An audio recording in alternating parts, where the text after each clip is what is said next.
নমস্কার বন্ধুরা, খিদে সাথীতে আপনাদের সবাইকে স্বাগত। একেবারে একটা নতুন রেসিপি নিয়ে হাজির হয়ে গেছি, তালের সিদ্ধ পিঠে। এই সিজনে তালের পিঠে না খেলে হয় বলুন? দেখুন, তালটাকে ভালোভাবে জাল করে নিয়েছি একটু গরম অবস্থায়। এবার আমি গুঁড়ি নিয়েছি, এটা একেবারে সিদ্ধ চালের গুঁড়ি, দোকান থেকে আপনারা বললেই পেয়ে যাবেন।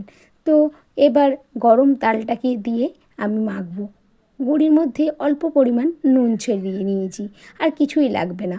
দেখুন, একেবারে শক্ত শক্ত করে মাখবেন, একটু ভালো করে থেসবেন, কেননা যত ভালো এটা মাখা হবে তত ভালো পিঠেটা হবে। এবার অল্প করে নেচি কেটে নিয়ে দেখুন গোল গোল করে পাকিয়ে নিয়েছি। এবার এটা আমি সাদা নারকেলের পুর দিয়েছি। সাদা নারকেলের পুর দিয়ে ভালোভাবে পিঠেটাকে গড়ে নেবেন। দেখছেন কীভাবে আমি করছি?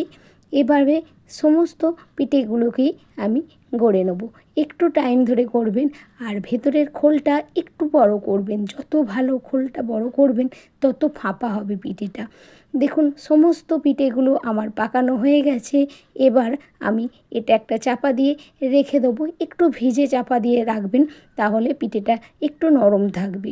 এদিকে গ্যাসে আমি গরম জল বসিয়ে নিয়েছি, একটা ঝাঁঝরি দিয়েছি, ঝাঁঝরিটাতে একটু সাদা তেল ব্রাশ করে নিয়েছি। এবার প্রত্যেকটা পিঠে দিয়ে দিলাম। দেখবেন একদম অল্প অল্প করে দেবেন, কেননা একটা পিঠের সঙ্গে একটা পিঠে যেন লেগে না যায়। এবার দেখুন সিদ্ধ হয়ে গেছে, আপনারা হাত দিলেই বুঝতে পারবেন চ্যাটচ্যাট করছে না, একেবারে শক্ত হয়ে গেছে। এত ভালো লাগে না এই পিঠেটা খেতে, আর কিছুই লাগবে না, সঙ্গে শুধু একটু গুড়, বেশ মন মাতানো পিঠে।